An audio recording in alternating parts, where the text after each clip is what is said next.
السلام عليكم ورحمة الله وبركاته.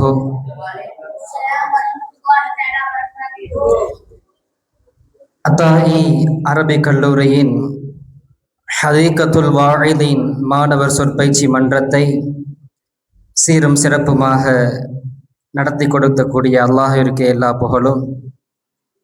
இந்த வருடத்தினுடைய 5வது மன்றத்தை அல்லாஹினுடைய வேதமாம் குர்ஆன் ஷரீஃபை ஓதி இந்த மன்றத்தை துவக்கி வைக்க முதலாம் படிவத்தை சார்ந்த ஷாஹித் அகீல் அவர்கள் கிராத் ஓதுவார்கள்.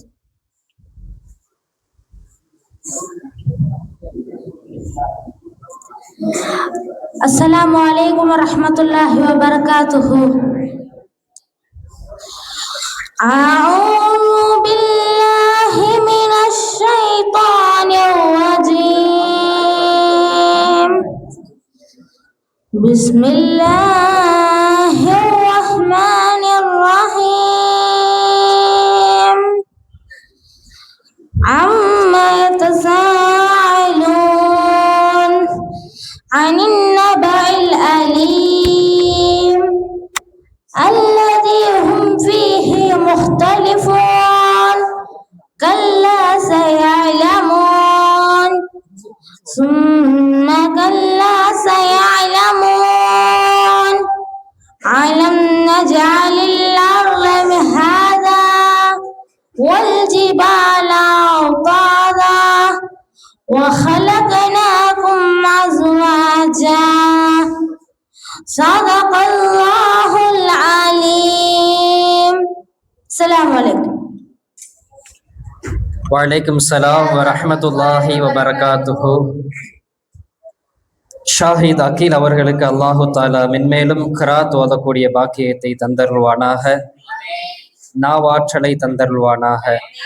அடுத்தபடியாக இஸ்லாமிய கீதம் இசைப்பதற்காக 2ஆம் படிவத்தை சார்ந்த முஹம்மது அர்ஷத் அவர்கள் கீதம் இசைப்பார்கள்.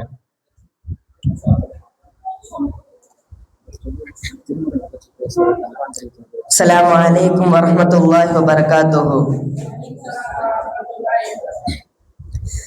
என்னுயிரே எந்த நாடி நிரம்பும் யா ரசூலல்லாஹ்,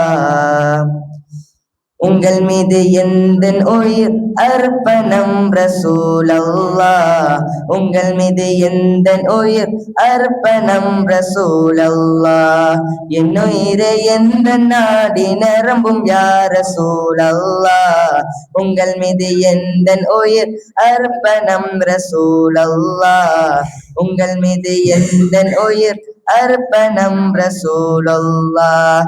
சந்திரனும் திகைத்து நின்றது உங்கள் அழகில், சந்திரனும் திகைத்து நின்றது உங்கள் அழகில், சந்திரனும் திகைத்து நின்றது உங்கள் அழகில். உன்முகம் தான் அழகே, உன்முகம் தான் அழகே ஆதியா ரசூலல்லாஹ், உங்கள் மீது எந்த உயிர் அர்ப்பணம் ரசூலல்லாஹ், உங்கள் மீது எந்த உயிர் அர்ப்பணம் ரசூலல்லாஹ்.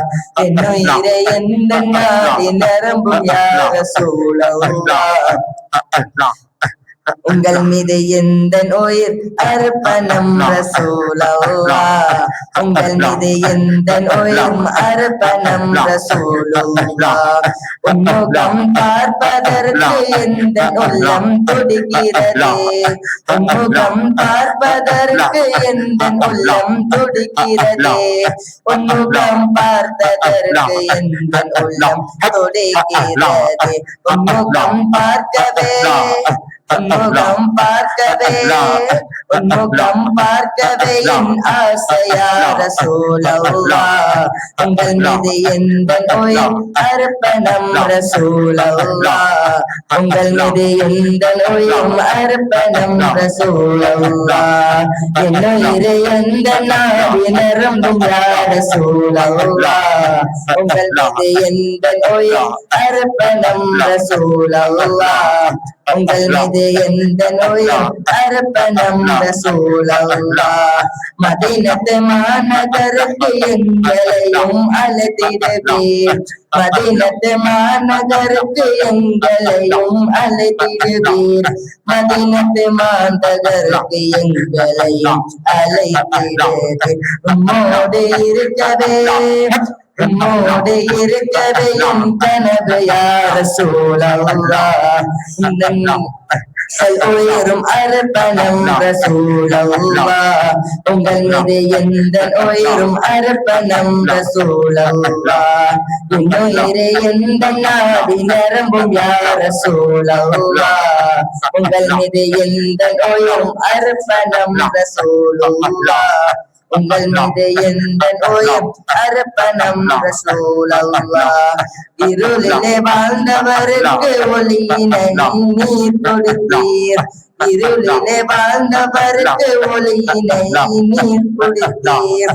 இருளிலே வாழ்ந்தவருக்கு ஒளியினை நீர் கொடுத்தீர். உண்மை சஹாபகளே உண்மை சஹாபிகளே தந்தையா ரசூலல்லாஹ். உங்கள் மீது எங்கள் உயிரும் அர்ப்பணம் ரசூலல்லாஹ். உங்கள் மீது எந்த உயிரும் அர்ப்பணம் ரசூலல்லாஹ். என் உயிரை எந்த நாடி நரம்பும் யா ரசூலல்லாஹ். உங்கள் மீது எந்த உயிர் அர்ப்பணம் ரசூலல்லாஹ். உங்கள் மீது எந்த உயிர் அர்ப்பணம் ரசூலல்லாஹ். அஸ்ஸலாமு அலைக்கும் வரஹ்மத்துல்லாஹி வபரகாத்துஹு.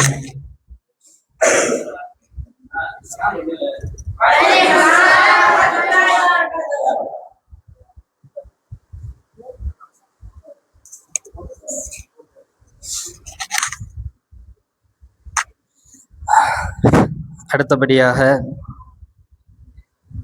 பேச்சாளர்களுடைய வரிசை தொடர்கிறது. இந்த மாதிரி நம்ம மன்றத்துக்கு கொண்டு பேசுகிறவங்க எப்படி பேசணும், எத்தனை நிமிஷம் பேசணும் அப்படின்ற ஒரு சில ஷரத்துகள் போட்டிருந்தோம். இன்ஷா அல்லாஹ் இந்த வாரம் எல்லாரும் கரெக்டாக பேசுவீங்க அப்படின்ற ஒரு நம்பிக்கை இருக்குது. உங்களுக்கு இருக்கக்கூடிய அந்த பயான் குறிப்புகள்லாம் கரெக்டாக பேப்பரில் எடுத்து வந்துருப்பீங்க நான் நம்புகிறேன்.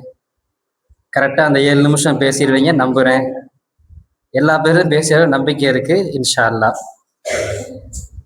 பேச்சாளருடைய வரிசையிலே முதலாவதாக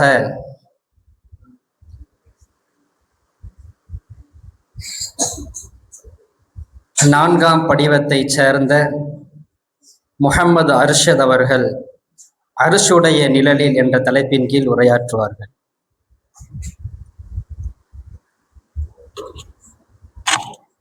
அஸ்ஸலாமு அலைக்கும் வரஹ்மத்துல்லாஹி வபரகாத்துஹு. அல்ஹம்துலில்லாஹி ரப்பில் ஆலமீன் வல் ஆகிபத்து லில் முத்தகீன். அஸ்ஸலாத்து வஸ்ஸலாமு அலா சய்யிதினா வ நபியினா மௌலானா முஹம்மதின் வ ஆலிஹி வ ஸஹ்பிஹி அஜ்மஈன். அம்மா பஅத். புகழ் அனைத்தும் இந்த உலகை படைத்து பரிபாலிக்கக்கூடிய அல்லாஹுவுக்கே இழைக்கட்டுமாக.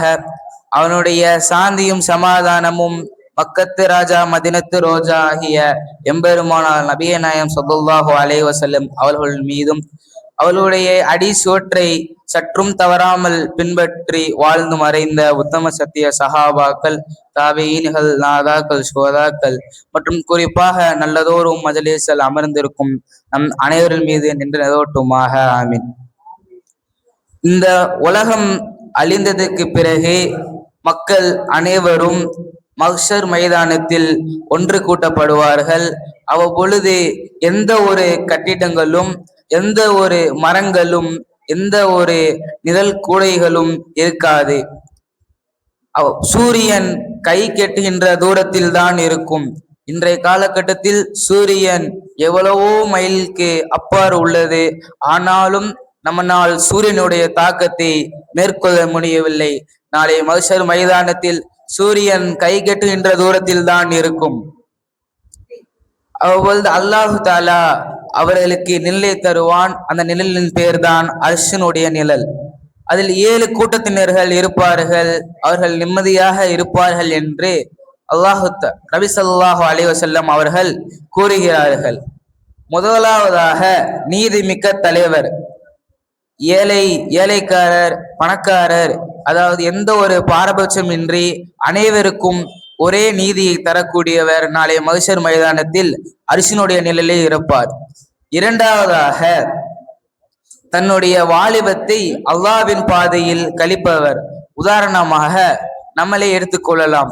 நம்மெல்லாம் நம்மளுடைய வாலிபத்தை அல்லாஹ்வின் பாதையில் கழிக்கிறோம். மூன்றாவதாக கடைசி வரையிலும் அல்லாஹுவையும் ரசூலையும் உறுதியாக நம்புகிறவர். நான்காவதாக அல்லாஹுக்காண்டி ஒருவரை விரும்பக்கூடியவர்.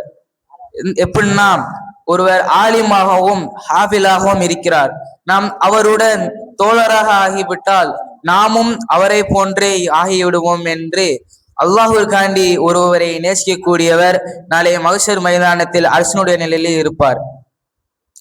ஐந்தாவதாக ஒரு அழகான ஒரு பெண், ஒரு செல்வாக்கான ஒரு பெண் நம்மளை தவறின் பாதையில் அழைக்குகின்ற பொழுது நம் அல்லாஹுவுக்கு பயந்து இந்த தவறான பாதையை விட்டு ஒதுங்கக்கூடியவர் நாளை மஹ்ஷர் மைதானத்தில் அரசனுடைய நிலையில் இருப்பார். ஆறாவதாக வலது கைக்கு தெரியாமல் வலது கை கொடுப்பது இடது கைக்கு தெரியாமல் யார் தர்மம் செய்கிறாரோ நாளை அவரும் அரசனுடைய நிலையில் இருப்பார். ஏழாவதாக தனியாக யார் அல்லாஹுவை நினைவு கூறி அல்லது அவரிடம் தௌபா கேட்கிறாரோ அவரும் நாளை மஹ்ஷர் மைதானத்தில் அரசனுடைய நிலையில் இருப்பார்.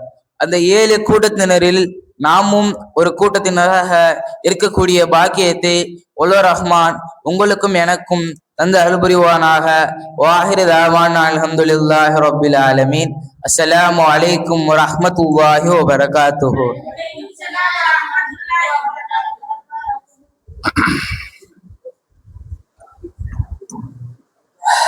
அல்லாஹு தாலா முகமது அர்ஷத் அவர்களுக்கு பேச்சாற்றலை அதிகப்படுத்தி தருவானாக.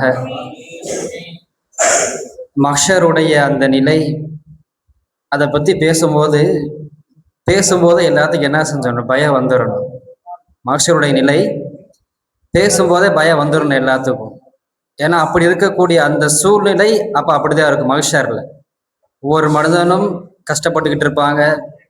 அவங்க செஞ்ச அந்த பாவத்தின் காரணமாக தண்டனை கொடுக்கப்பட்டிருக்கும். அப்போ இந்த மஹ்ஷரை பற்றி பேசும்போது இன்னும் கொஞ்சம் நம்ம வாய்ஸை நம்ம நல்லா ஏற்றி அந்த மஹ்ஷர் அரிசுடைய நிழலிலே அப்படின்னு தலைப்பு கொடுத்துருக்காங்க. அப்போ அதமே நம்ம நோக்கமாக எடுக்கக்கூடாது. நம்முடைய தலைப்பு அரிசுடைய நிழலில் அப்படின்னு தலைப்பு கொடுத்துருக்காங்க. அப்போ அந்த அரிசுடைய நிழலில் 7 பேர் அல்லாஹ் அவங்களுக்கு இடம் கொடுப்பான் அப்படின்ட்டு இப்போ பயனில் சொல்லிட்டு போனாங்க. அப்போ அந்த மஹ்ஷரில் வேற என்ன சம்பவங்கள் நடக்கும், அந்த மஹ்ஷரில் வேற என்ன சம்பவங்கள் நடக்கும், அதை சும்மா லைட்டாக ஒரு இதாக பேசிட்டு அதுக்கப்புறம் என்ன செய்யணும், அரசுடைய நிலை பற்றி பேசுனா. ஏன்னா இப்போ நீங்கள் பேசின பயான் 3 நிமிஷம் 50 நிமிஷம் பேசியிருக்கீங்க. 3 நிமிஷம் 50 நொடி. அப்போ ஒரு ஆளுக்கு 7 நிமிஷம் நம்ம கொடுத்துருக்கோம். 7 நிமிஷம் கொடுத்துருக்கோம். அப்போ நீங்கள் 10 நிமிஷம் பயான் குறிப்பெடுத்தாதான் 5 நிமிஷம் பேச முடியும். சரிங்களா?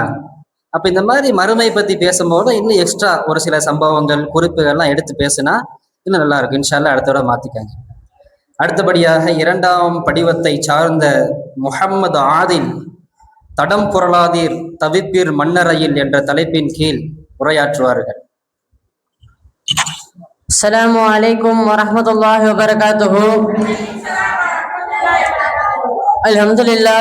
அல்ஹம்துலில்லாஹி ரப்பில் ஆலமீன் வ ஆகிபத்துல் முத்தகீன். அஸ்ஸலாத்து வஸ்ஸலாமு அலா ரசூலில் கரீம்.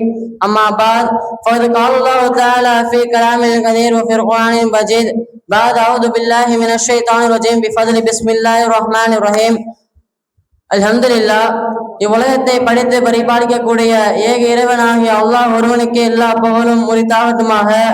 மேலும் எம்பெருமானார் மக்கத்து ராஜா மதீனத்து ரோஜா எம்பெருமானார் முத்து முஹம்மது நபி ஸல்லல்லாஹு அலைஹி வஸல்லம் அவர்களின் மீதும் அவர்களின் அடிச்சுவற்றை அடிப்பெறலாமல் வாழ்ந்து மறைந்த உத்தம சத்திய சஹாபாக்கள், தாபீன்கள், தாபீன்கள் இம்மஜ்லிஸில் அமர்ந்திருக்கும் உங்கள் அனைவரும் மீதும் உண்டாகட்டுமாக. ஆமீன். இம்மஜ்லிஸில் எனக்கு கொடுக்கப்பட்டுள்ள தலைப்பு என்னவென்று பார்த்தால், தடம்புரலாதீர்கள் தவிப்பீர் மன்னரையில். தீனில் பெருமையோடு நிற்பவர் உள்ளங்கையில் நெருப்பு கங்கை வைத்திருப்பது போலிருப்பார் என்பதை நபிகள் நாயகம் ஸல்லல்லாஹு அலைஹி வஸல்லம் அவர்கள் முன்னறிவிப்பு விட்டிருக்கிறார்கள். அந்த காலம் நடந்து கொண்டிருந்தது. ஈமானை பற்றி பெண்களின் ஆபாச காட்சிகள், ஈமானிய சட்டையை மாற்றுவது போல் மார்க்க தூண்டுகள் இஸ்லாத்துக்குள் இருக்கும். சட்ட புரட்டர்களின் பேச்சு. 16 வயதுக்கு கீழே ஒருத்தர் வேலைக்கு போறானா அவனுடைய தந்தை சரியில்லை என்று நபியர்கள் கூறுகிறார். அதே போல் 60 வயதிற்கு மேல் ஒரு தந்தை வேலைக்கு செல்கிறார் என்றால் அவரது மகன் சரியில்லை என்று நபியர்கள் கூறுகிறார். மார்க்கத்தில் பார்க்கப்படுகிறது. மார்க்க மரியாத குடும்பம் வளர்ப்பிலும் வாழ்விலும் தவறு செய்த வினை என புரியலாம். குடித்து கைகள் நடுக்கம் எடுக்கின்றன நிலையில் டாக்டரிடம் போகும்போது குடியை நிறுத்தி விடுகிறேன், பயப்படாதே என்று டாக்டர் கூறுகிறார். குடியார் என்ன சொல்லுவான்னு பார்த்தா, குடியாரம் நிறுத்த வேணாம், என் கை நடுக்கத்தை மட்டும் சரி பண்ணி கொடுங்க என்று குடிகாரன் கூறுகிறான். தவறுகள் பாவங்கள் செய்யாமல் இருக்க ஷரியத்தை அடிப்படை தவிர்க்கப்பட்டால் ஈமானை பாதுகாக்க காடு காடாக ஒளிய வேண்டும் என்று நபி அவர்கள் மொழிதான் உண்மையாக்குகிறார்கள். கோடீஸ்வரன் வர மக்கள் மரியாதை செய்தனர். செல்வந்தன் வந்தால் மரியாதை இயல்புதான். இவர் 12 வட்டி கடைகள் நடத்துகின்றனர் என்று தெரிந்து மரியாதையெல்லாம் காற்றுல பறக்குகிறது. இப்படியும் நிகழ்வது உண்டு.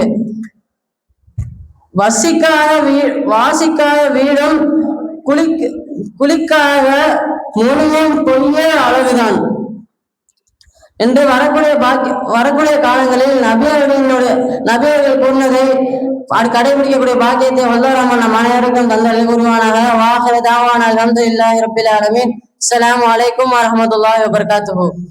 வலைக்கும் சலாம் வரஹ்மத்துல்லாஹி வபரகாத்துஹு.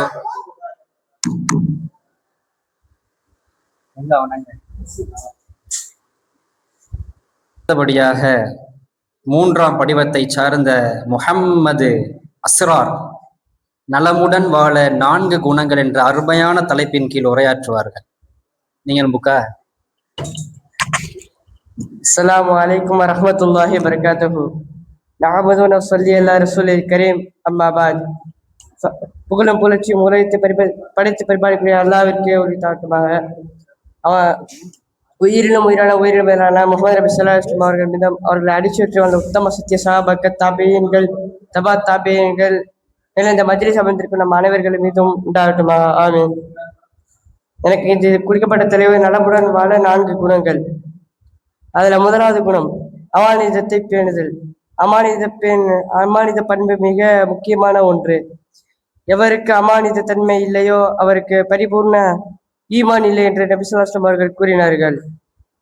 அதுல இரண்டாவது உண்மை உரைத்தல்.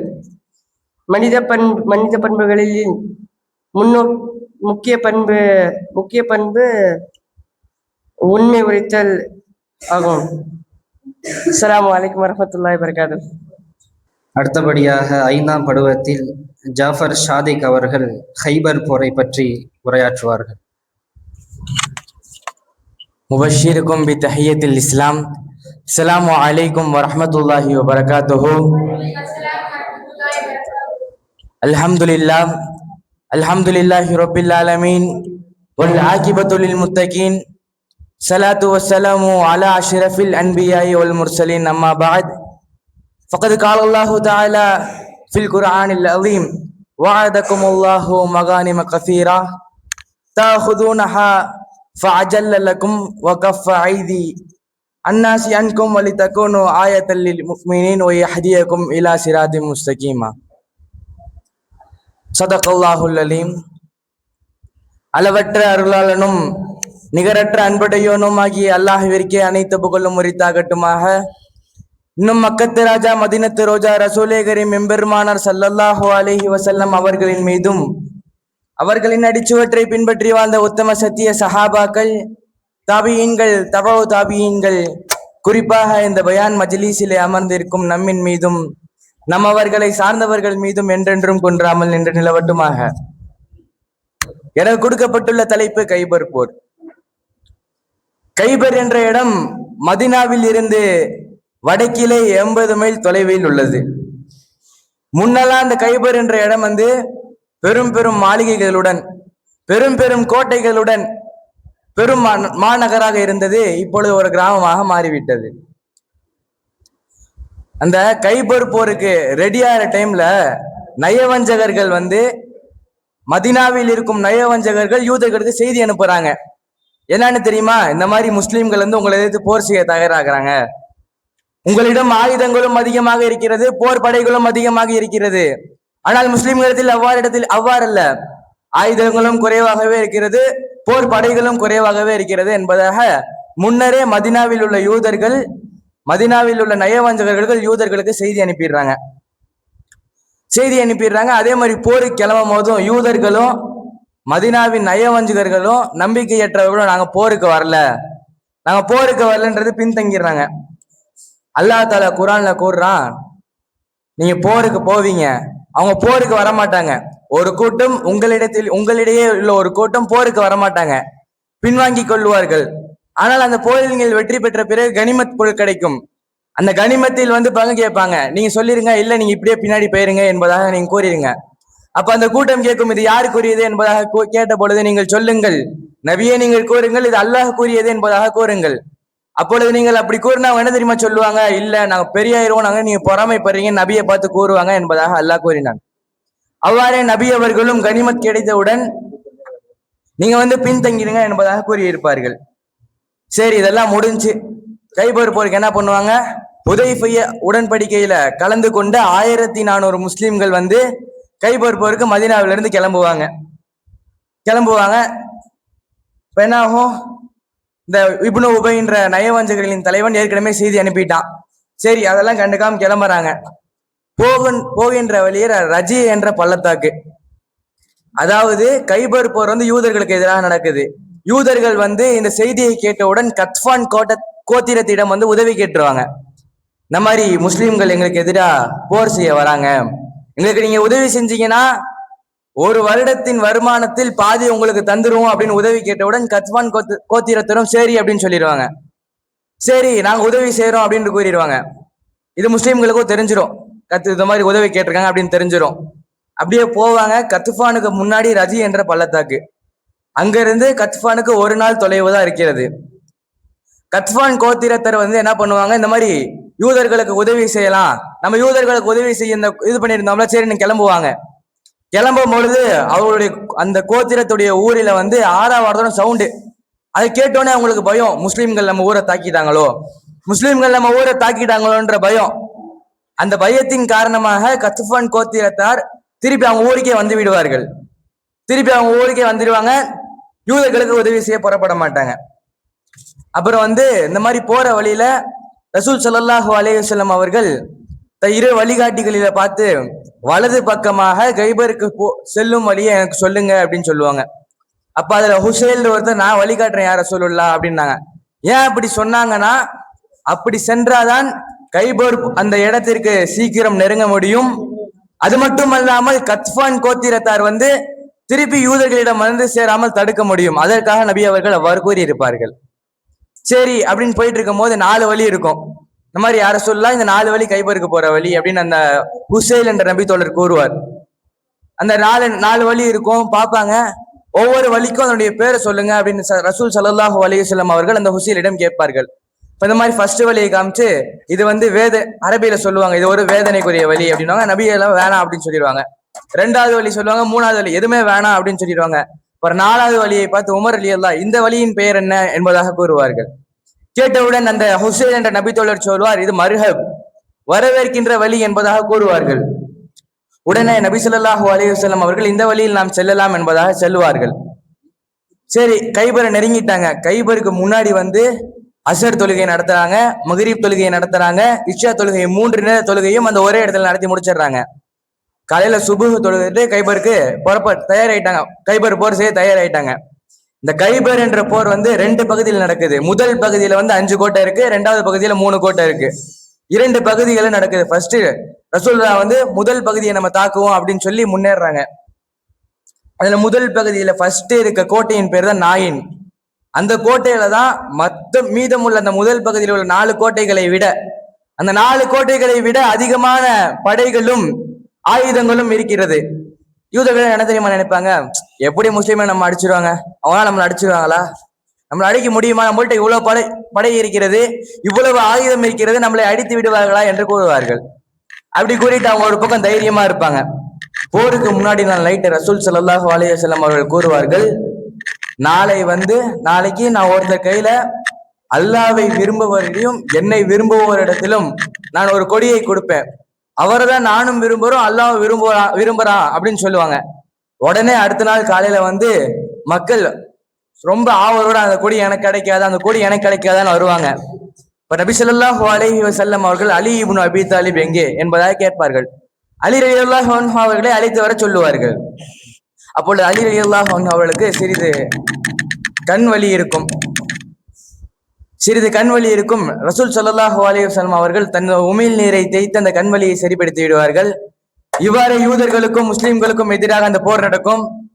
யூதர்களை சிறிது கஷ்டத்துடன் முஸ்லிம்கள் போரில் வெற்றி பெற்று வருவார்கள். இவ்வாறே கைபர் போர் வெற்றி பெற்றது. எனவே இன்னும் இஸ்லாத்தின் வரலாற்றை அதிகம் தெரியக்கூடிய பாக்கியத்தை வல்லோன் அல்லாஹ் உங்களுக்கும் எனக்கும் தந்தருள்வானாக. வா ஆகிரு தஅவானா அனில் ஹம்துலில்லாஹி ரப்பில் ஆலமீன். அஸ்ஸலாமு அலைக்கும் வரஹ்மத்துல்லாஹி வபரகாத்துஹு. வலைக்கும் சலாம் வரஹ்மத்துல்லாஹி வபரகாத்துஹு. ஜாஃபர் சாதிக் அவர்களுக்கு பேச்சாற்றலையும் நாவாற்றலையும் அல்லாஹு தஆலா அதிகமாக தருவானாக. கரெக்டா நம்ம சொன்ன டைமிங்க்கு கரெக்டா பயணம் முடிச்சிருக்காரு. 5 நிமிஷத்துல ஒரு பெல் அடிச்சோம், 7 நிமிஷம் ஒரு பெல் அடிச்சோம், 7 நிமிஷத்துல கரெக்டா முடிச்சிட்டார். மாஷா அல்லாஹ். அடுத்தபடியாக 6ஆம் ஜும்ராவை சார்ந்த தௌஃபீக் அஹமது அவர்கள் ஒரு வித்தியாசமான தலைப்பு 7ஆம் உலகம் என்ற தலைப்பின் கீழ் உரையாற்றுவார்கள்.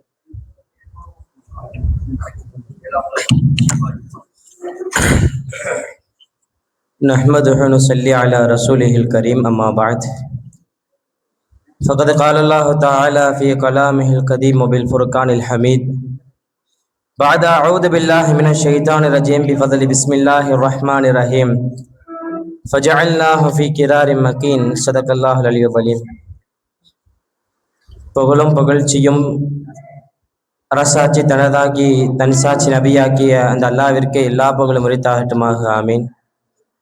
அவனுடைய அன்பும் அருளும் எம் உயிரினும் மேலான முஹம்மது முஸ்தபா அஹமது முஜ்தபா ரசூலுல்லாஹி ஸல்லல்லாஹு அலைஹி வஸல்லம் அன்னாரின் மீதும், அன்னாரின் வாழ்க்கையை அப்படியே பின்பற்றிய உத்தம சத்திய சஹாபாக்கள், தாபிஈன்கள், தபா தாபியின்கள், அக்தாபுகள், அவுலியாக்கள், நம்மை சார்ந்த அத்துணை நபர்களின் மீதும் அல்லாஹ்வினுடைய அன்பும் கருணையும் நேசமும் என்றென்றும் கொன்றாமல் நிலவட்டுமாக. ஆமீன்.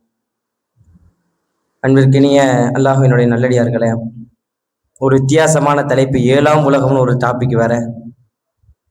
சரி, பொதுவாகவே நம்ம கண்ணோட்டத்துல இருக்கிற ஒரு விஷயம், நம்ம உலகமா பார்த்ததுன்னா அது இது மட்டும்தான். காடு இருக்கு, மரம் இருக்கும், செடி கொடி இருக்கும், விலங்கினர் இருக்கும், பல உயிரினங்கள் இருக்கும், உயிரற்ற பொருள்கள் இருக்கும். இதைத்தான் நம்ம பார்த்திருப்போம். ஆனா இஸ்லாம் என்ன கூறுதுன்னா, ஒரு 7 வகையான ஆலம்களை பத்தி இஸ்லாம் நமக்கு சொல்லுது. முதலாவது சொல்றாங்க ஆலமுல் அர்வாஹ், ரூஹுகள் இருக்கக்கூடிய ஒரு உலகம். 2வது சொல்றாங்க ஆலமுல் மிதால், இது வடிவமைக்கப்படாத, இன்னைக்கு ஒவ்வொரு பொருள் இருக்கு, இந்த இதுக்கு ஒரு வடிவம் இருக்கு, இந்த மைக்குக்கு எல்லாத்துக்கும் ஒவ்வொரு வடிவம் இருக்கு. ஆனால் ஆலமுல் மிதான்னு சொன்னா வடிவமே இல்லாத இருக்கக்கூடிய ஒரு ஆலத்திற்கு பேரு ஆலமே மிதான்னு சொல்லுவாங்க. அடுத்து ஆலமே அஜிசாம், பஞ்சபூதங்கள் கேள்விப்பட்டிருப்போம், நீர், நெருப்பு, காற்று, ஆகாயம், இவையெல்லாம் உள்ளடக்கிய ஒரு உலகத்திற்கு பேரு ஆலமே அஜிசாம். ஆலமே இன்சான்னு சொன்னா இன்னைக்கு நம்ம வாழ்ந்து கொண்டிருக்கிறோமே, இதுதான் ஆலமே இன்சான்.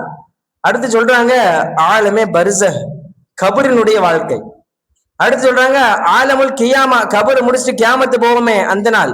சரி, இப்ப லாஸ்ட் நம்ம டாபிக் 7ஆம் உலகம், அதுதான் லாஸ்ட் ஆலமுல் 7வது உலகம்.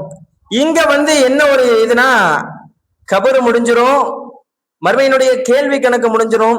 இப்ப நரகமா அல்லது சுவனமான ஒரு நேரம் வரும்ல, அதை உள்ளடக்கிய ஒரு உலகம்தான் இந்த 7ஆம் உலகம்.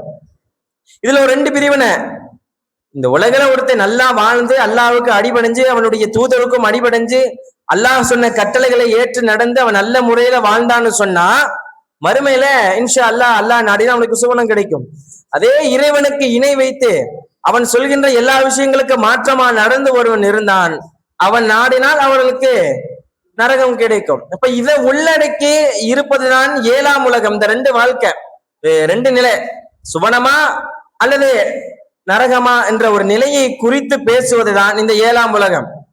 சரி, யார் யாருக்கெல்லாம் அல்லாஹ் என்ன சொல்றான், இந்த நரகம் யாருக்கு அப்படின்னு சொல்லும் பொழுது சொல்லுகின்றான், இந்த உலகிலே யார் யாரெல்லாம் இணை வைத்து வாழுகின்றார்களோ, இறைவனை மறுத்து அவனுடைய தூதருடைய கட்டளைகளை மறுத்து யார் யாரெல்லாம் வாழுகின்றார்களோ அவர்களுக்கு நாளைக்கு நரகம் அவர்களுக்கு உண்டு என்கின்ற விஷயத்தை அல்லாஹ் குர்ஆன்ல உறுதிப்படுத்துறான்.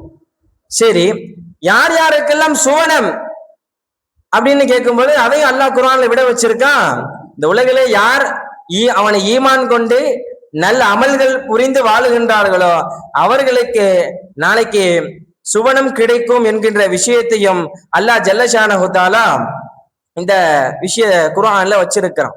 சரி, நம்ம எப்படி சுவனத்தை அடைவது, சுவனத்தை நாம் எப்படி அடைவது? 7ஆம் உலகம் சொல்லிட்டோம், 2 கட்டம் சொல்லிட்டோம். நம்ம எப்படி அந்த சுவனத்தை அடைகிறது? ஒரு வழி வேணுமா இல்லையா? சரி, அதுக்கு நம்ம என்ன பண்ணணும்? இந்த உலகம், நபி பெருமானார் ஸல்லல்லாஹு அலைஹி வஸல்லம் அவர்கள் சொல்லுவார்கள், சுவனம் என்பது உலகத்தினுடைய இன்பங்களை கொண்டு திரையிடப்பட்டிருக்கிறது. சுவனம் என்பது உலகத்தினுடைய கஷ்டம். இந்த உலகிலே நம்ம கஷ்டப்படுறோம், இறைவனுக்காண்டி நம்ம கஷ்டப்படுறோம், அவன் கொடுக்கிற சோதனைகளை நம்ம பொறுத்து கொள்றோம், அவன்கிட்ட நம்ம அதிகமா விழுந்து கேட்கிறோம். இப்படிப்பட்ட நபர்களுக்கு அல்லாஹ் என்ன செய்வான்? சுவனம் கொடுப்பான். இப்ப சுவனம் என்பது உலகத்தினுடைய கஷ்டங்களை கொண்டு திரையிடப்பட்டிருக்கிறது. நரகம் என்பது நபி பெருமானார் ஸல்லல்லாஹு அலைஹி வஸல்லம் சொல்றாங்க, நரகம் என்பது உலகத்தினுடைய ஆசவாசங்கள் இன்பமான நிலைகளை கொண்டு திரையிடப்பட்டிருக்கிறது. இந்த உலகில யார் யாரெல்லாம் இன்பமாக சுகபோகங்களை அனுபவித்து இறைவனை மறந்து வாழுகின்றார்களோ அப்படிப்பட்ட நபர்களுக்கெல்லாம் என்ன கிடைக்கும்? மறுமையில நரகம் கிடைக்கும். இதைத்தான் இந்த 2 விஷயத்துல சொல்ல வர்றாங்க. நபிகள் நாயகம் ஸல்லல்லாஹு அலைஹி வஸல்லம் ஒரு ரிவாயத்துல சொல்லுவாங்க, ஒரு மலக்கு சஹாபாக்கிட்ட சொல்லியிருக்கோம் சொல்லுவாங்க, ஒரு மலக்கு, அந்த மலக்கை அல்லாஹ் முதல்ல என்ன செஞ்சான், நரகத்தை போய் சுத்தி பார்த்துடுவாங்கன்னு அனுப்பிச்சு வைக்கான். எல்லாம் கேள்விப்பட்டு இருப்பீங்க, இருந்தாலும் சொல்றேன், போய் நரகத்தை போய் சுத்தி பார்த்துடுவாங்க அப்படின்னு சொல்லும் பொழுது அப்ப அந்த மலக்கும் போறாங்க, போய் நரகத்தை போய் சுத்தி பார்க்க போறாங்க. சுத்தி பார்த்துட்டு வரும் பொழுது அந்த மலக்கு இறைவன்ட்ட கிளாரிபிகேஷன் கொடுக்கும்போது சொல்றான், இறைவா, இந்த நரகத்துக்குள்ள எந்த ஒரு மனிதனும் போவதற்கு விரும்பவே மாட்டான் அப்படின்னு அந்த மலக்கு இறைவன்ட்ட சொல்றாங்க. சரி, அந்த மலக்கு எப்படி, நீங்க சுவனத்தை போய் சுத்தி பார்த்துட்டு வாங்க.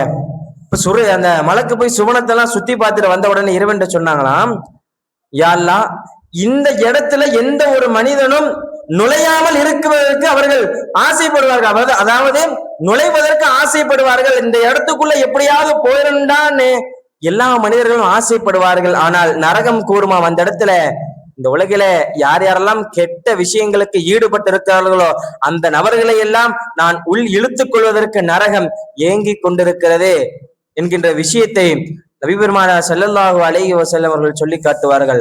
அன்பிற்கினிய அல்லாஹ்வுடைய நல்லடியார்களை வாழுகின்ற காலமெல்லாம் இறைவனை அஞ்சி அவனுடைய கட்டளைகளை ஏற்று நடந்து ஈமானோடு இருந்து ஈமானோடு மரணிப்பதற்கு அல்லாஹ் தௌஃபீக் செய்வானாக.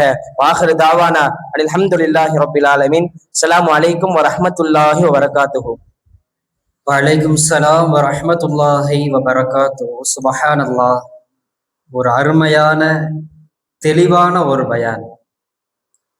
ஒரு பயானுக்கு எப்படிப்பட்ட நடைமுறை முக்கியமோ அந்த நடைமுறை பேச்சில், கலோக்கியல் தமிழ்ல, தூய தமிழ்ல ஒரு பயானை பொறுத்த வரைக்கும் ஒரு சில ஆளுமைகள் இருப்பாங்க, தூய தமிழ்லேயே ஸ்டார்ட் பண்ணி தூய தமிழ்லேயே முடிச்சிருவாங்க. இடையில வந்து நடைமுறை பேச்சு வராது, கலோக்கியல் வேர்டு வராது இடையில. ரசூலுல்லா வந்தார்கள், சென்றார்கள், அப்பொழுது இப்பொழுதுண்டு ஸ்டார்டிங்லேருந்து எண்டிங் வரைக்கும் அந்த தூய தமிழாவே போய்கிட்டு இருக்கும். அப்படி போகும்போது ஒரு சில நபர்களுக்கு அந்த பயான் எப்படி இருக்கும், சரி அஜர்த்து தூய தமிழ்லே பேசுறாரு பரவாயில்ல அப்படின்ற ஒரு தாட் வரும். ஆனா இந்த கலோக்கியல் வேர்டு நடைமுறை பேச்சு இருக்கு பார்த்தீங்களா, நம்ம தூய தமிழ்லே பேசிக்கிட்டு இருக்கும்போது இந்த கலோக்கியல் வேர்டு நடைமுறை பேச்சோட பேசக்கூடிய அந்த பயான் ஒரு ரசனைக்குரிய ஒரு பயான். அதைத்தான் மக்கள் விரும்புவாங்க எல்லாருமே.